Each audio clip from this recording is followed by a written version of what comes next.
podcast. Yeah, it's the Steve Gunner podcast. You're tuned in to the Steve Gunner podcast. Get up, it's the Steve Gunner podcast. All right, everybody, welcome to another episode of the Steve Gunter podcast, where we discuss the steps, the strategies, and the mindset of real estate investing tailor-made for the pro athlete. I'm your host, Steve Gunter, and it's an honor and privilege to be with you today. Look, folks, today I have an incredible guest on with us. First of all, I've gotten an opportunity to get to know this brother over the past few weeks, and man, I'm telling you, we have a gem with us today.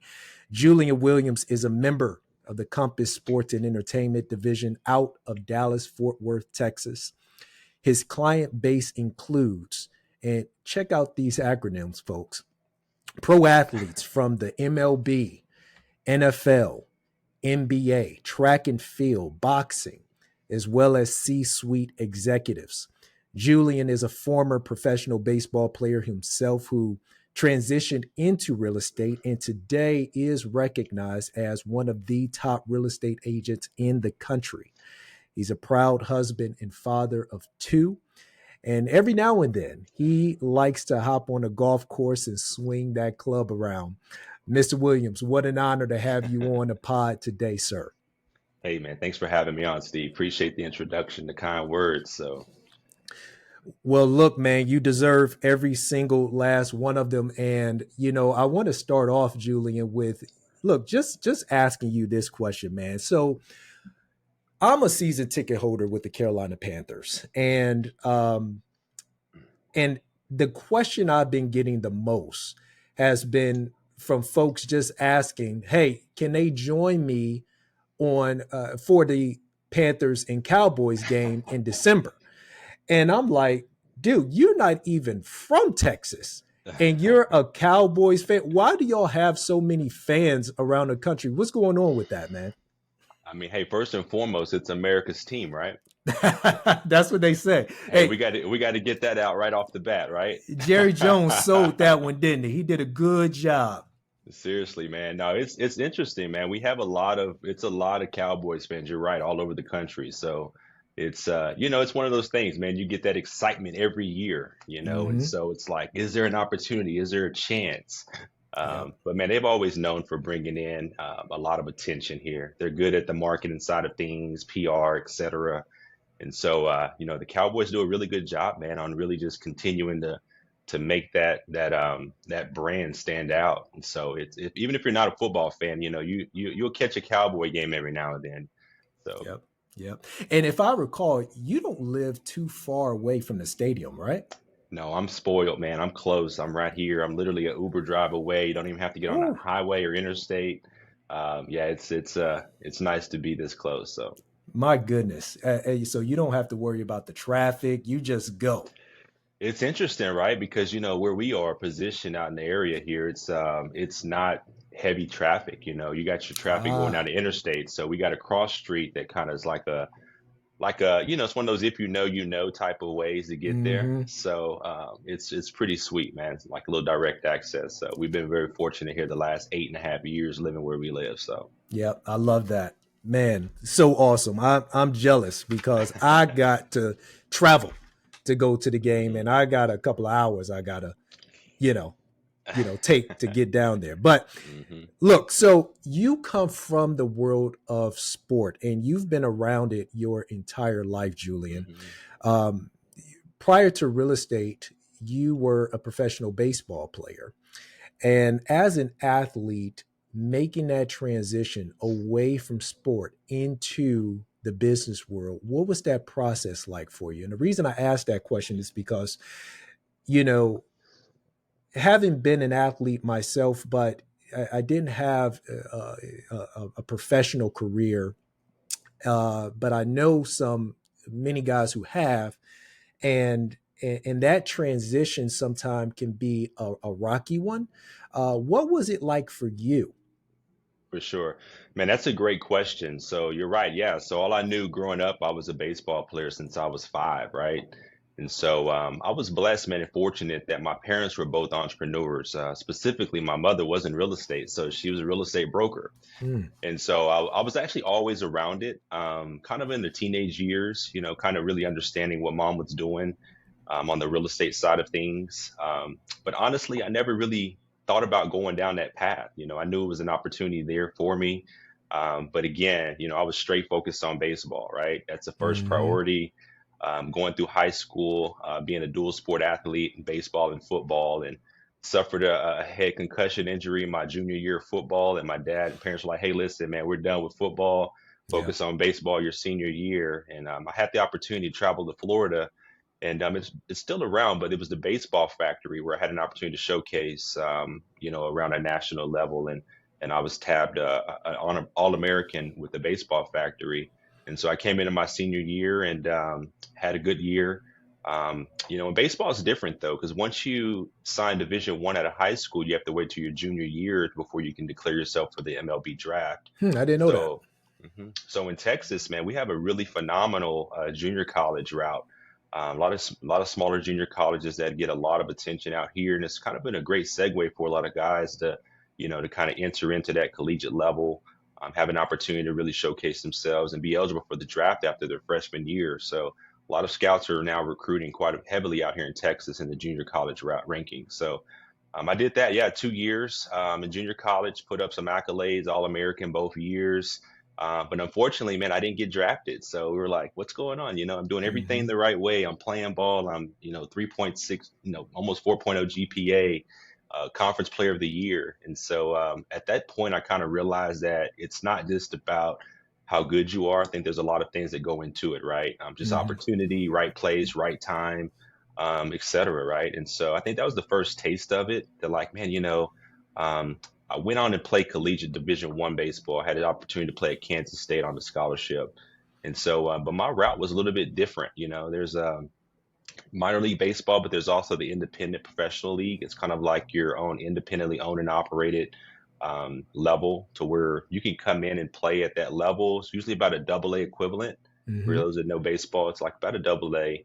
And then the organizations can literally come in and purchase your contract, and you could be suited up in somebody's affiliate double or triple A team literally the next day. And Hmm. so it's a pretty cool way to go about it, but it's a grind. It's definitely a grind. So I did that for 3 years, but during that time, I did take my parents up on it. I went and got my real estate license, and I actually was selling houses in the off season because for those that know baseball in the minors, man, you don't really, you don't draw a paycheck like that, right? So you're Yeah. talking, less than $1,200 a month and some food per diem on bus rides on trips. So Yeah. you got to have a way in the off season to survive, and so that was my first taste of really, cutting my teeth in real estate. And at the time, it really was just more about the financial situation, right? I need to make a little money so I can continue to train, travel, and put myself in the best situation to get to the next level. But yeah, so we did that 2006, 2007, 2008. And then I came out in 2008 after battling some injuries. I kept tearing up my hamstring. I was an outfielder. I transitioned into pitching my last part of 2007, which was a pretty unique experience with that transition. Hmm. I'm a lefty, so Are you obviously really? I'm a lefty. I am. So, and of course, in the National League, pitchers hit, and so and when I was playing, that was a big deal. So I had some juice left in the arms. So um, first year, I transitioned to pitching. I was top 10 in the league in ERA. Actually, later we went to the championship round, and I had a shot to go to spring training and throw for the Tigers in Lakeland, Florida. So it was a pretty surreal experience, right? But then I came back. They sent me back and said I wasn't quite ready. So I Mm. played another year in 2008 in the independent rankings, and I think that league where I was pitching, they kind of figured me out that second year. So things didn't go as planned. So that's the Hmm. thing, man. When you're at that level, you have to know how to make adjustments, and that experience is everything. So Yeah. yeah, you can have that first year where everything's clicking, but then as you start getting into that second and third year, it was really tough to kind of get over that hurdle to really transition into the mindset and the just what goes into preparing yourself as a professional pitcher. And so I was playing with guys that had, previous professional experience. They were, double A, triple A, ex major leaguers that maybe were going through rehab and they got released and they were kind of getting their way, back to the show through the independent rankings. So I was Hmm. sharing a bullpen with those guys. And you got to remember, I wasn't a pitcher naturally. So just kind of watching how those guys went about their business, and seeing how they prepared their body, their mindset, etc. It was interesting, right? So, but yeah, I bounced around that year several different times. I was in four different organizations, and I was dating my now wife at the time, and I was just getting mentally beat up about it. And so I made the transition to exit out after that season in 2008. And I Hmm. said, I think it's time to transition out. I wanted to get married and take that next chapter into my professional career, which was real estate. So that was the segue. Yeah. But I had been kind of grooming myself the last few years with, learning the business. I had always been around the business, so it was a relatively easy transition for me. Yeah. I just had to shift that mindset, right? And I think for me, it was more about not just doing it to do it, but I wanted to do something that I really cared about and was passionate about. And I think that was where I had to realize that real estate wasn't just about the money. We were actually really making a positive impact in families' lives, and that's when it kind of really set on me that, man, it's bigger than me. And finally, at that point, I kind of realized that this is definitely what I want to do, and I want to put that energy and effort into being the best real estate person I could be. So it was interesting. What did you learn during your time in sport and all of the failures, the successes, the lessons that you were able to glean from that period of time? What did you learn or take away from that and begin to use towards business? Man, there's so many takeaways being an athlete for sure. I think right off the bat is just dealing with failure. I think Mm. in baseball specifically, as a hitter, I was an outfielder initially, right, my whole life. You got to realize that you can fail 7 times out of 10 as a hitter, and you're still a 300 batting average. You'll be a Hall of Famer if you can hold those numbers throughout your professional career, Wow. which means you're failing 7 times out of 10 every 10 at bats. Now remember, you only get about 4 at bats a game, right? So you go in a game and you've got 20,000 fans and they're booing you because you struck out, the first at bat. Then you get up to bat again, you strike out again. Then you get up your third time, you Hmm. ground out. Then you get up your fourth time, you strike out. And that's all you're going to be able to see that game. You got to go home and hit the showers and think about that, right? And on Hmm. top of that, fans are booing you. You got to get back out the next day and do it again. So it's interesting, some of those takeaways for me, for sure, it was just dealing with adversity as well. Um, going through the injuries and whatnot, you got to bounce back. And so playing through that, just understanding how to be a professional. I would say that's the third thing for sure. Hmm. I think just being a professional and go about your business, the preparation that goes into it in the off season, the things that you do when nobody else sees what you're doing. I think it's just that extra work. And then, of course, that competitive spirit, man. We all want to win. I think being Hmm. an athlete, you're so competitive. You don't just wake up to do this just to do it. You want to go be great at it. You want to do it as best as you can. And I think that, from a negotiation standpoint with our clients, that's important, right? We want to make sure that we win that. We want to win that every time. So those are some of the key things for sure that help transition into business for sure. Not too long ago, you and I were out at dinner with a number of colleagues from our division, and we did the go around the table and tell me a little bit about yourself sort of thing.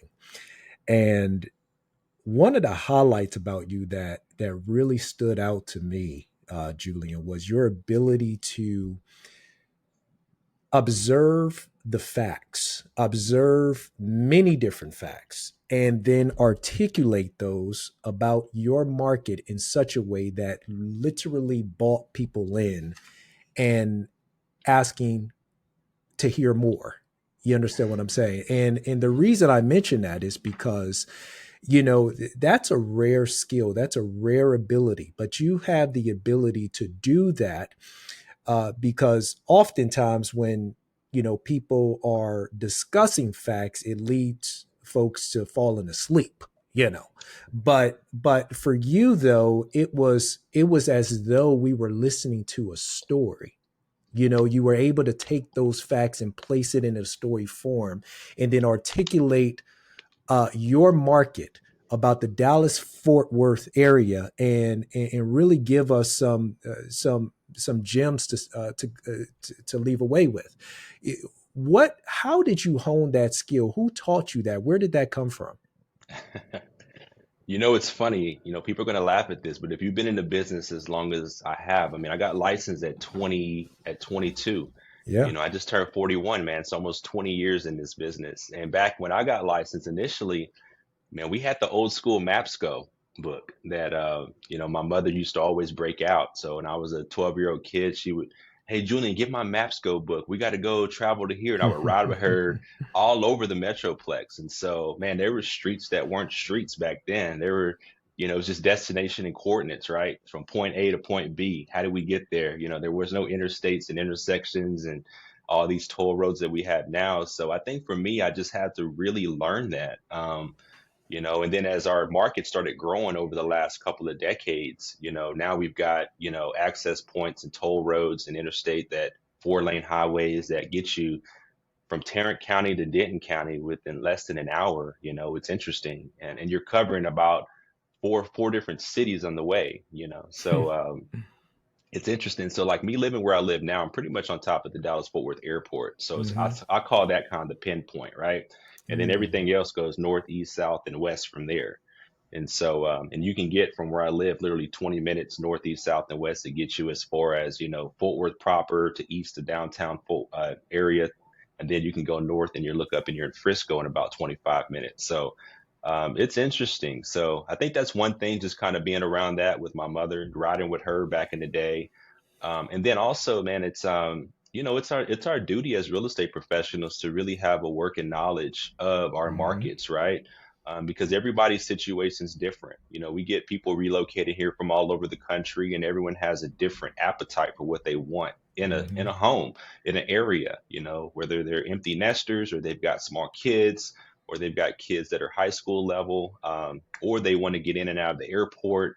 Something, you got to find out what's important to them. And as you start digging deeper and asking the right questions, Mm. you got to be prepared to, help navigate them on those opportunities and options available for them. And so, back as an independent broker, which we didn't really talk too deep about that, but I was an owner operator for several years. And so, at that point, I felt as a broker, I didn't have offices in multiple locations. Yeah. It was just one office, and I had to know everywhere. So, hey, Hmm. Julian, can you help in Frisco? Can you help in Midlothian, far south? Can you help me in Weatherford, or, Palo Pinto County?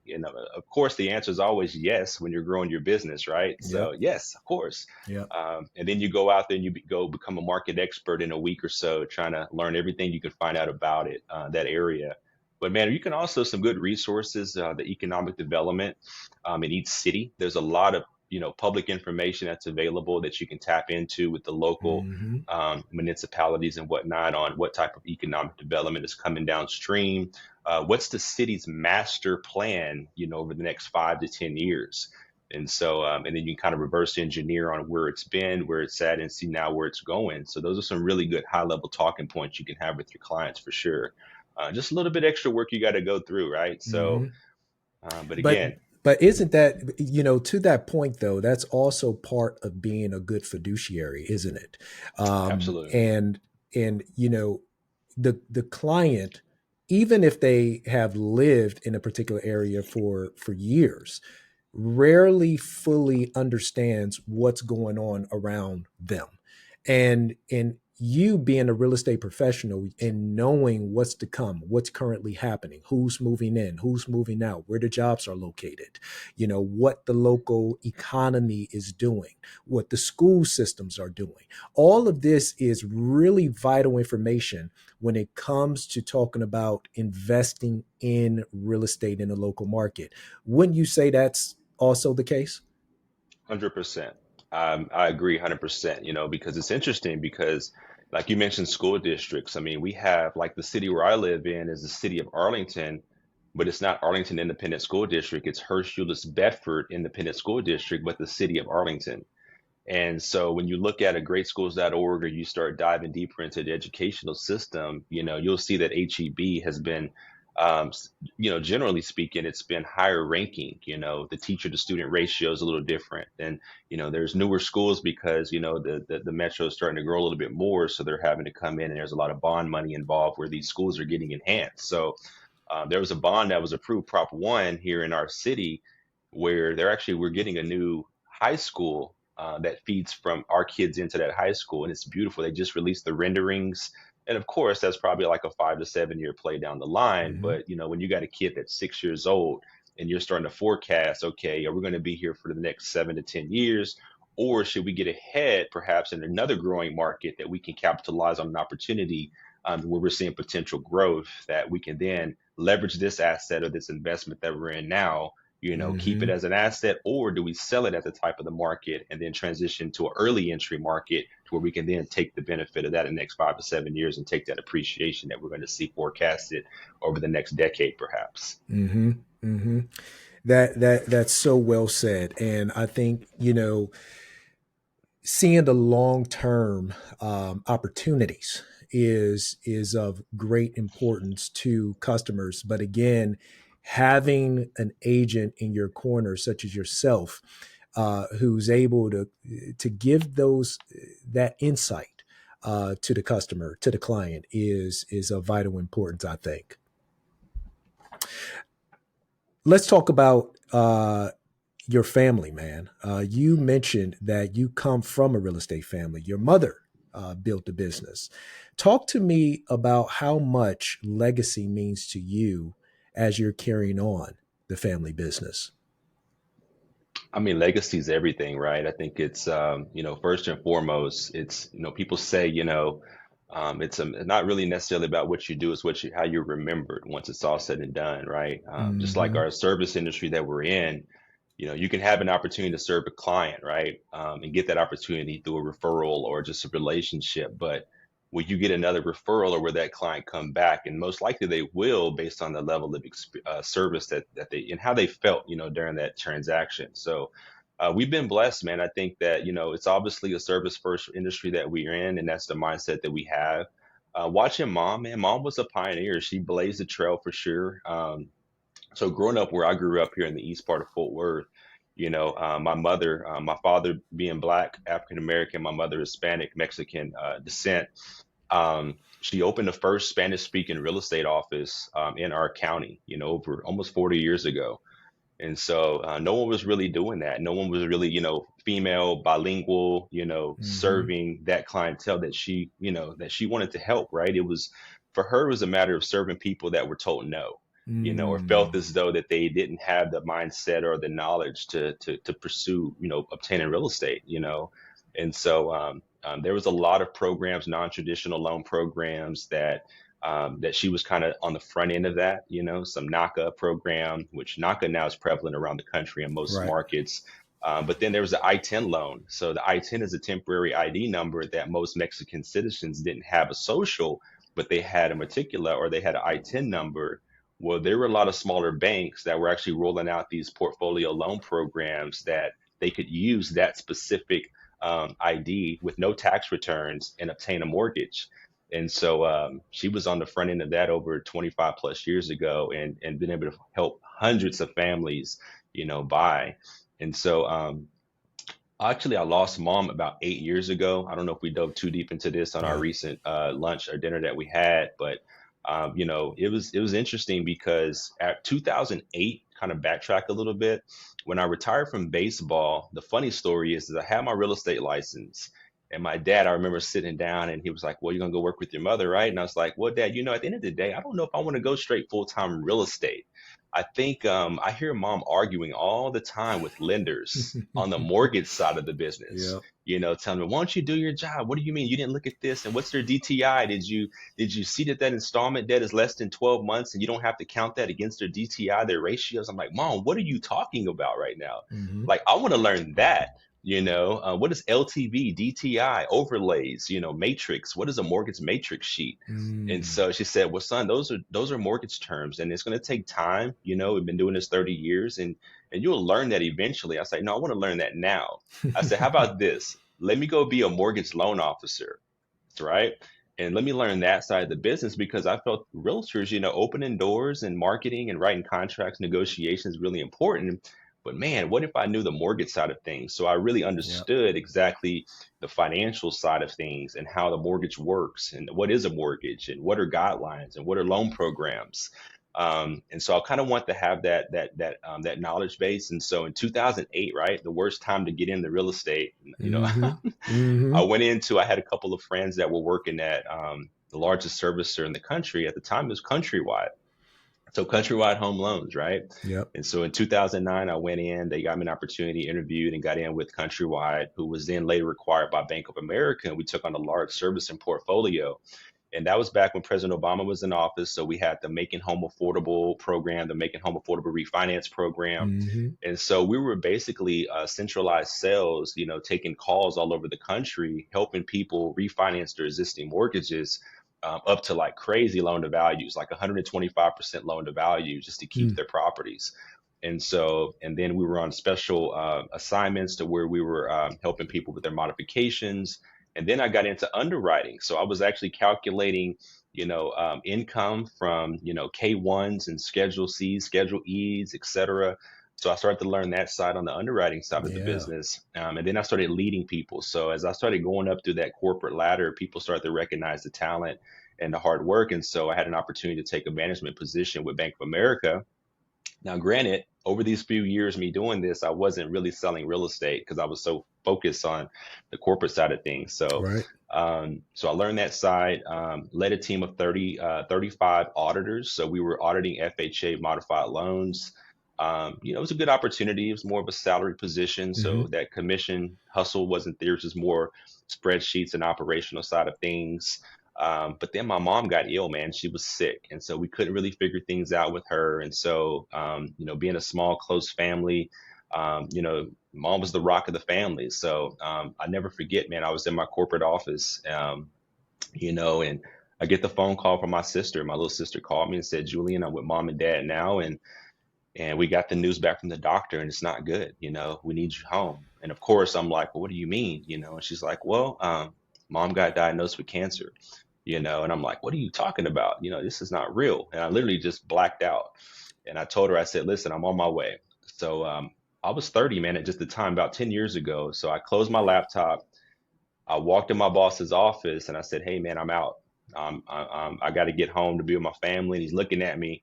And I had a really good relationship with him, and Bo Weiss. So shout out to Bo Mm. if he sees this podcast. But he was just kind of in awe. He's like, well, let's take some time. You want to go on leave of absence, or, let's just go about this through HR, et cetera. I said, no, man, I'm literally out. I'm done.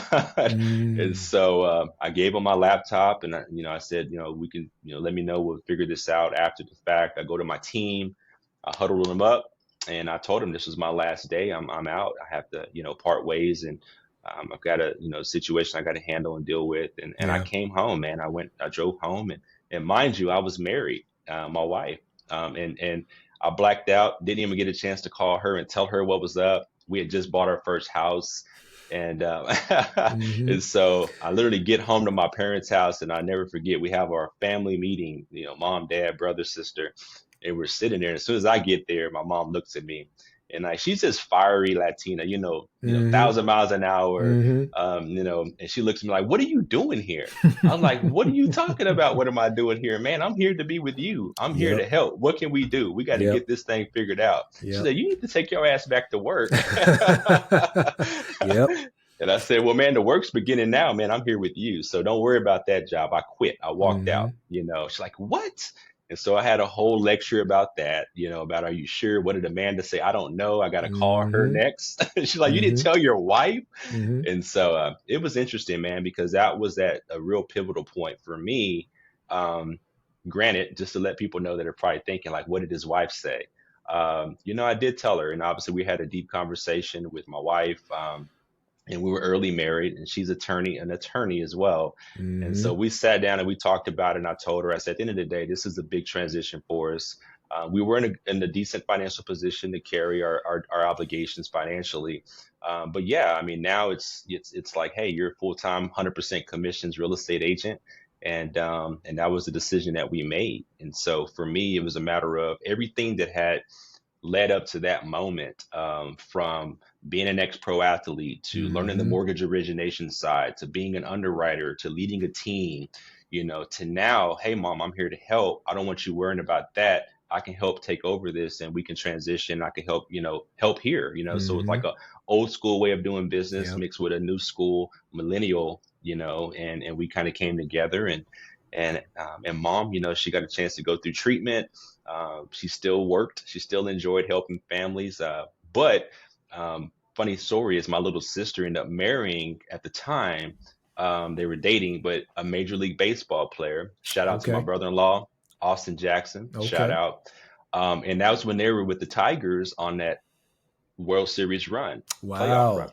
So Hmm. mom got a chance to go get out, go travel the country, go catch some baseball at the highest level, Yeah. and while I kind of maintained the family office there. So it was a really neat thing, and so it was neat to see that how God had a plan, a bigger Yep. plan, and that it wasn't through me, right, the Hmm. son.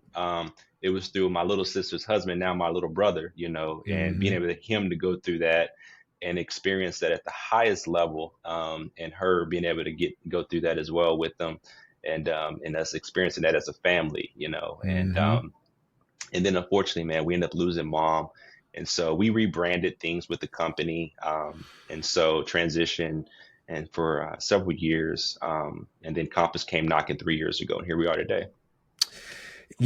And wow, what a story. I mean, it just really shows the matriarch that mom was, and how much she uh, was an inspiration to you and to the family, it sounds like to me, and how you were able to then uh, take that business and build it to something that's what it is today, which is really, really incredible.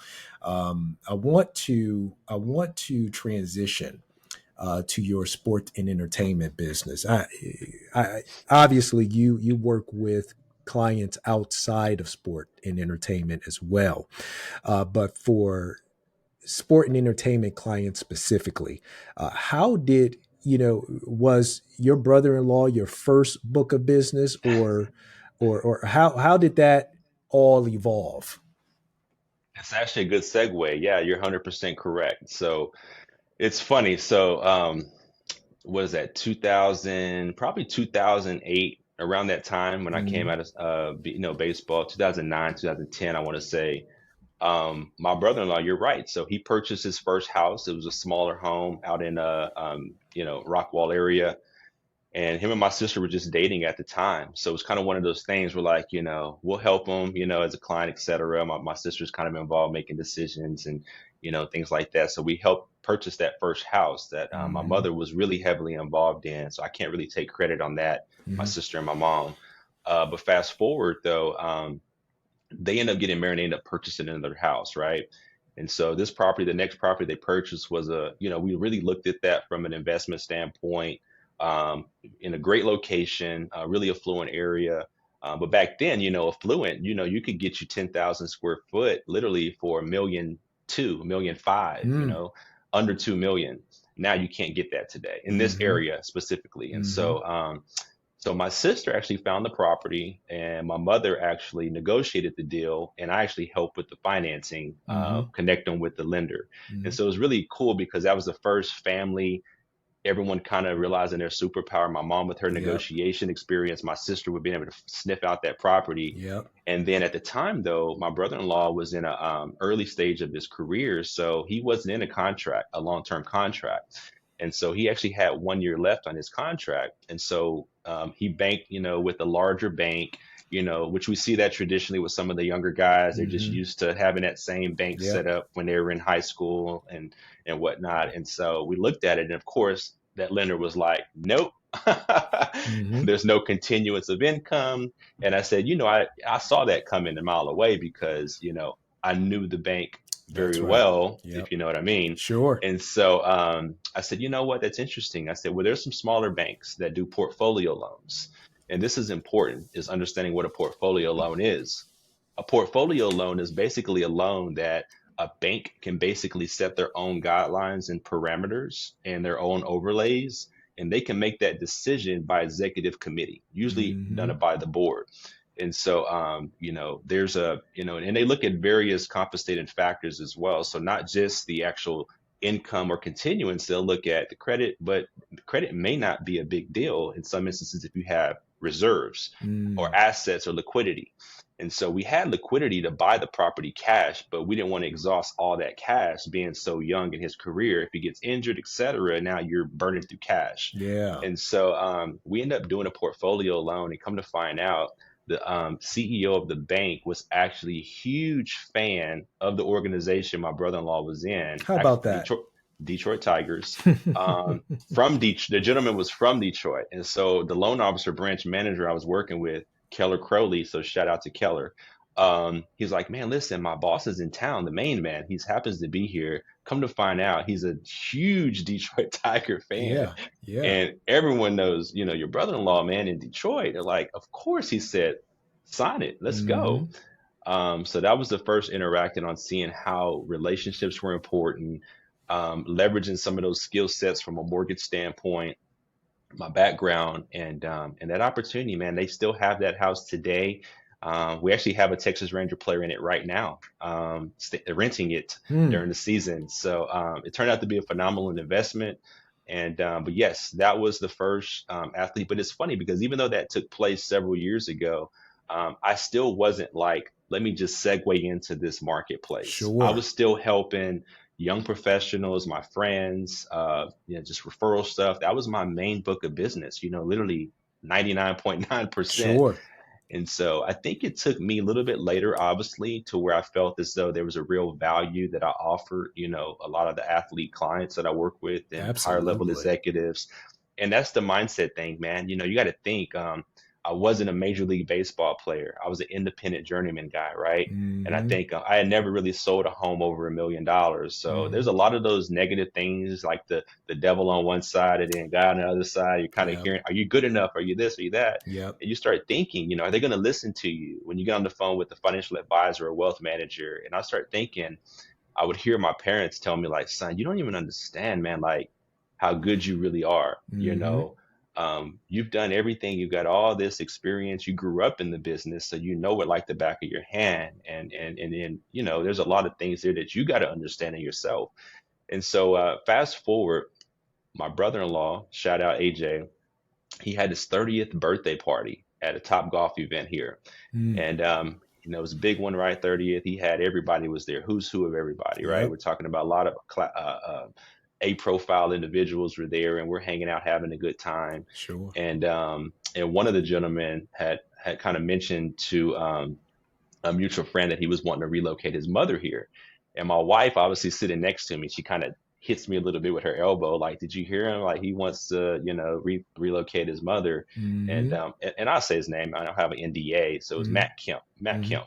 At the time. And so we had an opportunity, and we start talking, and he's like, yeah, I want to move my mother out here to Dallas area. And he had, everyone knows Matt from the Dodgers, the Hmm. history he had there, and had a phenomenal career. And so he had some time. So we started looking, and, he gave me a little price point. We were searching a specific area. And it's funny because it turned into where there was one property I sent, and I kind of pushed a little bit higher in the envelope because you don't know, people don't know what they can That's actually right. buy and what's available. So That's right. I'm usually about showing, if they say I got an $800,000 price point, I'll say, okay, well, here's a 550, 650, here's a 750, 850, Right. and here's a 950, 1.2, They just got to to throw it understand out there. the categories. Absolutely. Yeah. And so that's the old school thing. I learned low, mid, and high.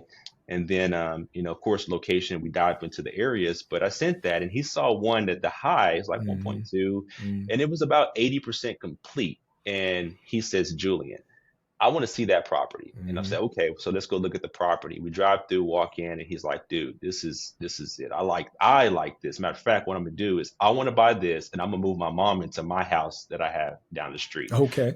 Mm-hmm. Mm-hmm. And so it turned into that deal opportunity to where I walked him through that. It was interesting because that was my first experience working with a wealth manager. And so he had his wealth manager involved. And so he was actually about to start the season. So it was going to be intricate first transaction working with that type of clientele. And Sure. so he was in Atlanta, at the time he was traded to the Braves. And so we basically went through this process working directly with his wealth manager. He had an assistant here on the ground that we worked through this, and we got the deal done. It was a great opportunity. And then we actually, it's funny because it was a new construction. He wanted to remodel the whole house once he closed. So he asked me for some Mm. resources on the renovation. So it's a pretty healthy renovation. And so I said, yeah, I've got a good friend in LA. She does phenomenal work. I can introduce you to her, a couple other people. He says, yeah, let me have her contact. So reached out to her, connected them. And it's funny because before he let her tackle that project, he says, well, I have a small condo where I'm at in Atlanta. So she flew out there. I didn't even know this till after the Mm-hmm. fact. She told me, she's like, before I did that one, he flew me to Atlanta, the small condo to fill me out, to test, see my work. And then he let her tackle the main house, which was interesting Wow. because he gave her a strict timeline. And I think she flew a few of her trade guys out as well. I think her electrician and mechanical guy came out, or no, her trim guy. I think her trim guy, and flew out, put them up, and they went through a pretty massive renovation. It turned out great. But yeah, that was kind of that segue, and then after that, things started to kind of evolve in different parts of the space for me and myself.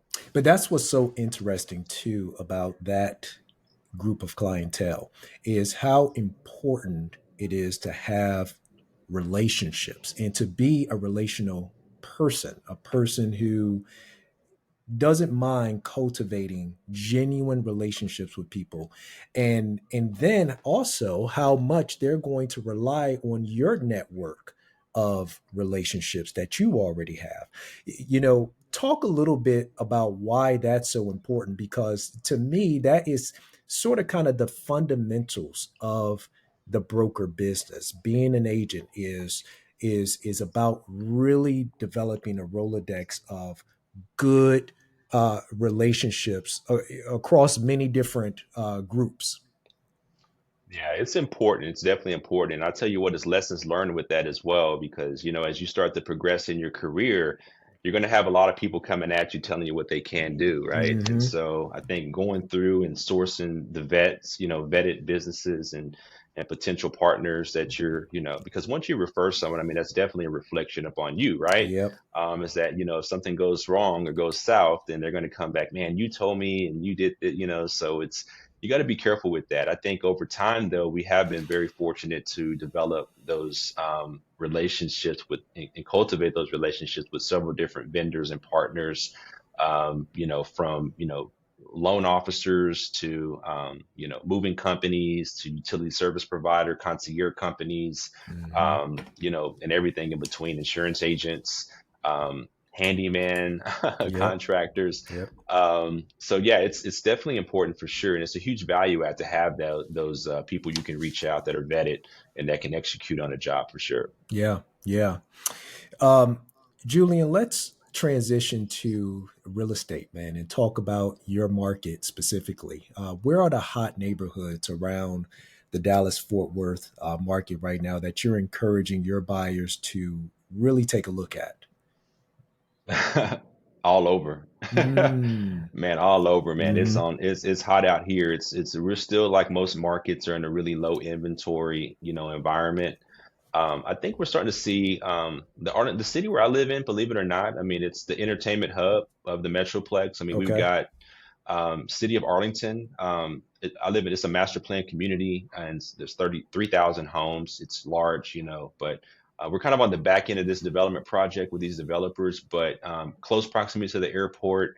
Some of the HEB, Colleyville, South Lake areas are really blowing up. Mm. They've been on the top of people's radar for some time, and it's just a really low inventory environment. Everybody wants the same thing, right? So Yep.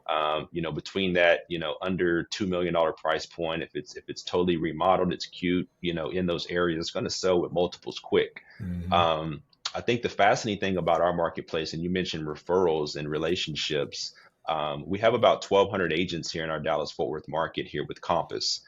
We've got, I think now we're at 6, maybe 7 offices. We just opened a new office. Compass opened a new office here in Frisco.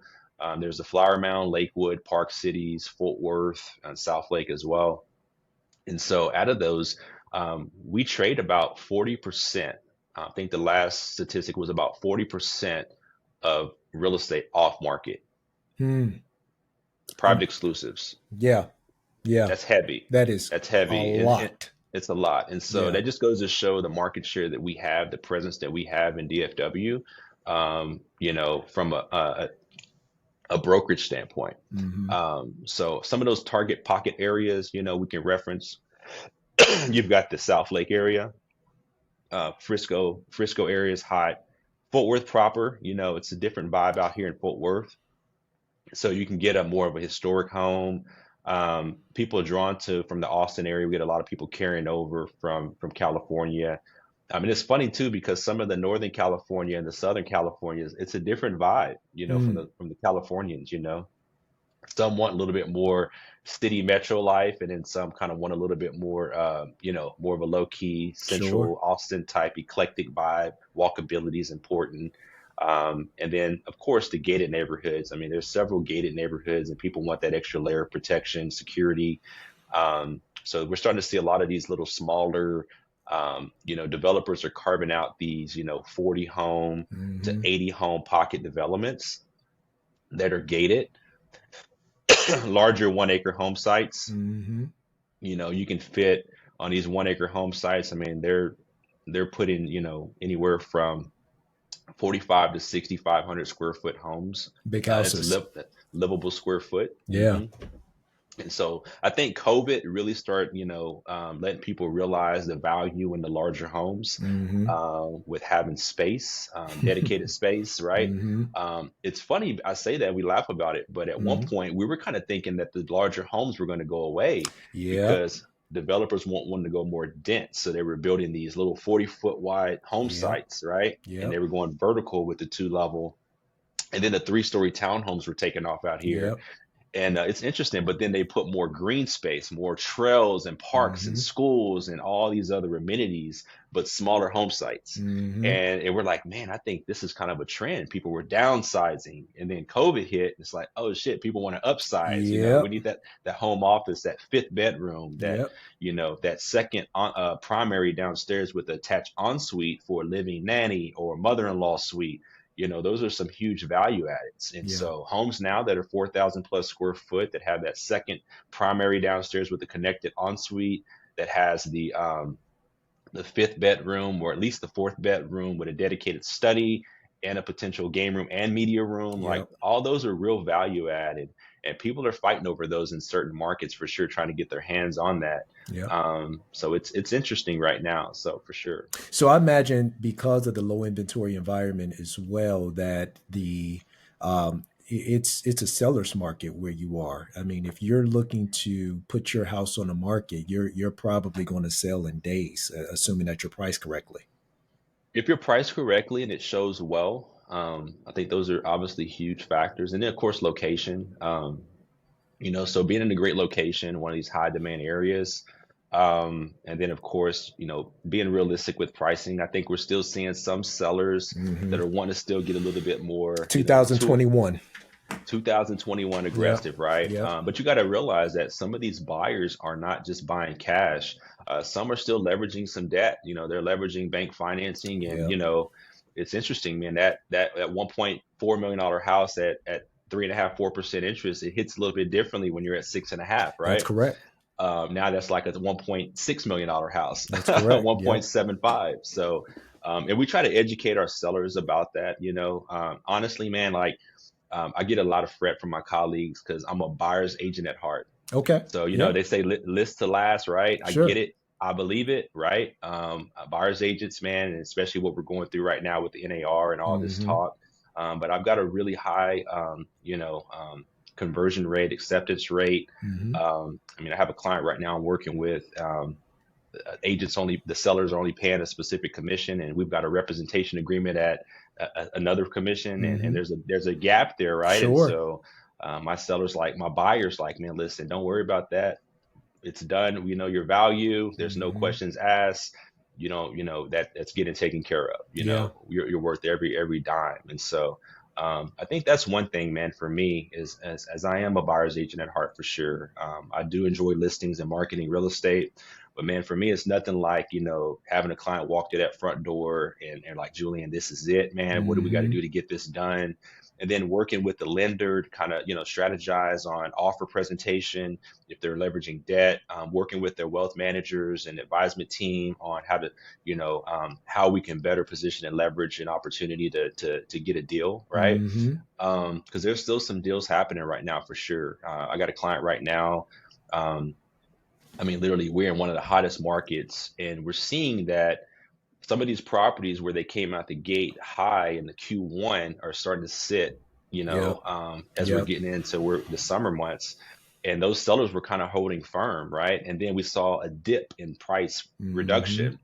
And now that we're kind of on that dip, and like now is the time to really capitalize on it because now more buyers are entering the market. Now it's summertime, and so we're trying to catch those that have caught that dip, that are at that dip where we can capitalize here Yep. before now that extra buyer pool comes out, and now those are all getting scooped up.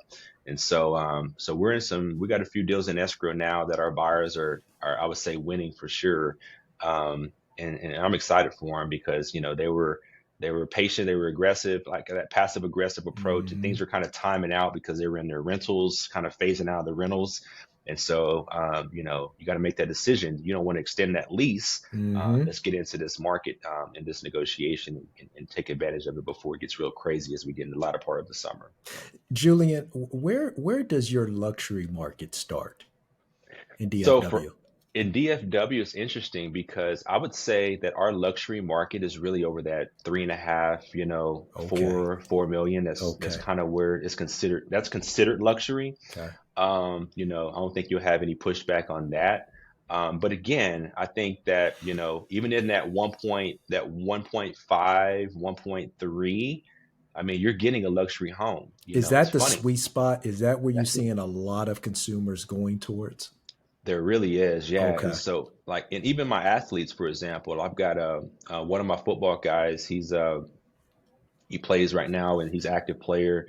And they won. It was a referral actually from one of our S&E agents out Yeah. in Houston. So shout out Alicia Jammer if you Alicia watch this Jammer's the podcast. best. She's the Yeah, best. Oh man. Yeah. she's the best. So we had a client. She referred a client over. Their wealth manager was very active in the process as well. We picked him up. The wealth manager, everybody's riding out, right? We're all Hmm. looking at properties, and so, well, we landed on a property that was in Frisco, like right up, like close to the tollway, really hot area, and so in a gated subdivision, one of those little pocket 80 to 100 home subdivisions, Hmm. gated at the front, one way in, one way out, right off the tollway, and very close to his off-season training facility, which was really important for him to be close to his off-season training facility. Um, and this property we landed on, honestly, it was a new construction, custom builder, smaller builder that Hmm. only builds probably about 8 to 12 houses a year. Yeah. And this property was it had just got their certificate of occupancy, so they just finished it, Hmm. just got their CO, and we came in and we got that property for less than, I think we landed at 1.3, Okay. 1.3, Yeah. 1.3, and we're talking Yeah. 4,600 square foot, That's a big like we house. mentioned, uh, 3 rooms, a gym, private little gym area, ensuite downstairs, primary downstairs. So I had 3 rooms down, open concept, really Yep. small yard though, Hmm. which was fine. Really small backyard because they didn't want a lot of maintenance. They wanted a Hmm. lock and leave opportunity with not a lot of yard maintenance. Um, and it was a phenomenal opportunity. So, and then the house next door literally start breaking ground. They're in rough in phase right now, so they're Hmm. roughing in the plumbing, etc. And it's actually listed by another Compass colleague of ours, Hmm. and pretty much the same specs. And the renderings came out. The renderings look pretty damn comparable to our house, Hmm. and they're listing that property for $500,000 more than what we just got Oh ours yeah. for. Oh yeah. Oh And yeah. so when you Good talk for about him. potential upside, That's man, right. because that was the play, right? They were like, well, maybe this is a 2 to 3 year investment. If we got to get out of here, we get traded, or we just want to do something different, then can I get out of this property? So Mm, I was interviewed by Dallas Morning News, and I have a publication that's out there that was launched on the internet. It was about the biggest misconceptions on athletes and their purchases, right? Everyone thinks that our athletes are buying these 3, 4, 5 million, hmm. $20 million houses, and Yep. they're not. It's Yep. actually the complete opposite. Correct. And so, like for instance, that property was 1.3. Got one of our Cowboy players. He actually came out of a lease, and we put him in to buy and work with his wealth manager as well. And we found him in Frisco as well, a new construction townhome, right? 3 level townhome, front entry garage, 2 levels, living space. And we landed on that property for under $700,000. Oh, beautiful. And when you talk about located within 5 miles from the new Universal Studios that just got released and announced that they're building a Universal Studios here in Frisco, Texas, Really? a smaller version, more of a smaller kid type of vibe, but it's going to be like a boutique. Universal Studios was Hmm. approved through economic development, and they're going to be breaking ground about 5 miles away from this player's. And he was asking me, and his team was asking me, can we get out if he gets traded? Can we get out, put a tenant in? No So problem. we ran market rent. The HOA allows for rentals. Now, not short term though. We couldn't get the short term, but there's still 12-month rents. A lot of executives, there's a couple hospitals right there close by. There's a University of North Texas that just opened up a campus Mm, another 3 miles away. So you got students, that need 12-month housing leases. And so again, man, this is just more of a macro perspective on sure. how we assess these opportunities for our clients. And every client's different. And our baseball guys, they like to buy. They like, Hmm. different type of contracts, Hmm. long-term contracts. And so those are the ones that are going like to the South Lake, Colleyville, Westlake, in some of these larger estate homes that you can get in for that 2.5, 3 million, 3.5 million. They'll spend a little bit, especially when they're neither newly retired, or they're kind of on the back end of their contract, or their back end of their career, phasing out a long-term contract that they were playing through. And so it just makes sense for them to kind of have a place, a homestead, right? And there's a lot of advantages of buying and having a homestead property here in Dallas Fort Worth, i.e., no state tax. Yep. Secondly, we have the homestead exemption that you can file and get a 15% tax break. I think it's actually increased off your school tax. So that saves quite several thousands depending on what price point of purchase you're in. So there's a lot of different advantages of owning your primary residence here in Texas, specifically Dallas Fort Worth. So Yeah. Yeah. Uh, Man, I mean, so much that you went through there, and I'm really curious as to what sort of strategy, Julian, are you recommending to your pro athlete clients when it comes to investing in real estate? Is it more so related to, hey, let's find a great primary piece of property for you in a great location, keep it simple from that approach, or are there some other different paths that you're taking in addition to that? for sure, I think that's usually the first starting point, right? Is your primary residence, Yep. right? I think that depending on what stage of their career they're in, I think that obviously matters. It's very important, but also their risk tolerance. I think once you start, talking about investing, right? It's you want to make sure that some guys want to be a little bit overly aggressive, Hmm. as they're younger. So they want to take more of an aggressive approach, and then some want kind of that long term, stability of like, let me just start with my primary, let me get through my career. Hmm. I don't want to get in over my head, especially some of our football guys. But I think that's definitely the first. But then also they've got a team around them as well. So you can give your opinions and professional advice, but they've got a financial advising team. Most of the guys, wealth managers, financial advisors, and they know where that limit is and that tolerance, where that Sure. where that barometer is. That's Now right. we don't want to go beyond that. And so at that point, and that's what the majority of it is. I do have some younger guys that have recently retired. There's one particularly, shout out to my guy, Taylor Gabriel, TG. And he came out of his career with the Chicago Bears and had a great career, and acquired his first primary residence. We're neighbors, and I actually didn't help him. I didn't know him at the time. I just knew him because I was the listing agent on the home that he bought. Okay. And so, and it was funny because like my backyard and his front door, like, and we got this pool in the backyard, water, and I have my music playing. I'm out there cleaning the pool. You vibing. And I'm seeing my signs in the yard on the house in front, right? It's my listing in my neighborhood. And he was pulling up in all these different car every time his agent was shown on the property. Mm-hmm. And come to find out, long story short, his realtor was one of his childhood friends. Okay. And so he, I went to battle for my seller on the negotiations. I felt we gotta, it's one of those you fight and then you hug it out at the end to get it done. Yep. You don't never want to lose a deal in a negotiation. It's got to feel good for both parties. That's right. In most instances. Anyway, he got into the home. We developed a relationship, and he tells me, he's like, man, listen, I was the one who really kind of helping the negotiations on myself, for myself. And I was like, really? And he said, but you kind of got the best of us, man. I'm gonna just be honest with you. He says, but I want to ask you, man, like I want to get into real estate, and I want to see if that's something that you would, kind of share with me a little bit about how to do that. And so we started out with some investing, smaller stuff. It was one of those, he was kind of representing himself from a wealth management side. And so he was just like, what would you do with XYZ amount of money? And I was like, well, first of all, I wouldn't even start with that much right there. I would say, let's maybe scale it back a little bit, kind of get into some opportunities. And he started going the route of partnering with some smaller builders that were building small spec homes. Yeah. We're talking in reviving areas. So areas that, are turning, get a little bit more attention, where you can build a home for, a few $100,000 and you could sell it with a really nice return. And so there were some smaller builders that were looking to bring in some debt and with really large returns on those, really good ROI.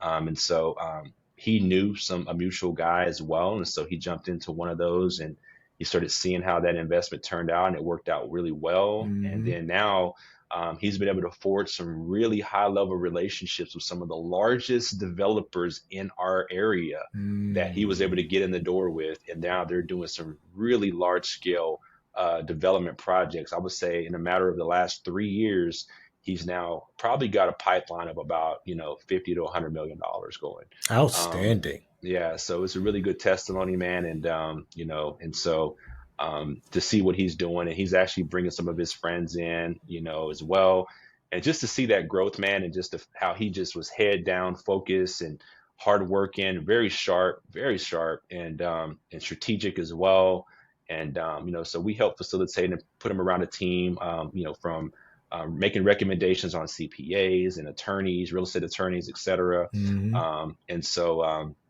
Just being a value add there, and just, and he's a friend. So, yeah. And it's neat, man, to see that. So, yeah, I think that's one example. The other example, primary residences, that home that we're talking about, he wanted something more gated now. And so I ended up selling that home as his listing agent in my neighborhood. He did very, very well on the exit.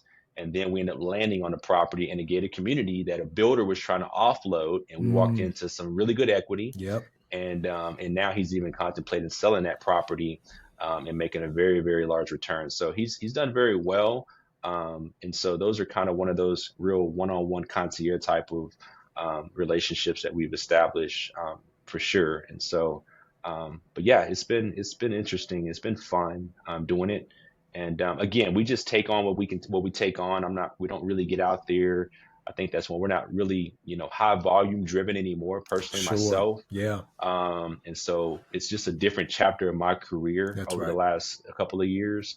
And so I've slowed down a lot. I'm enjoying my weekends. There you go. I'm enjoying my weekends. Good.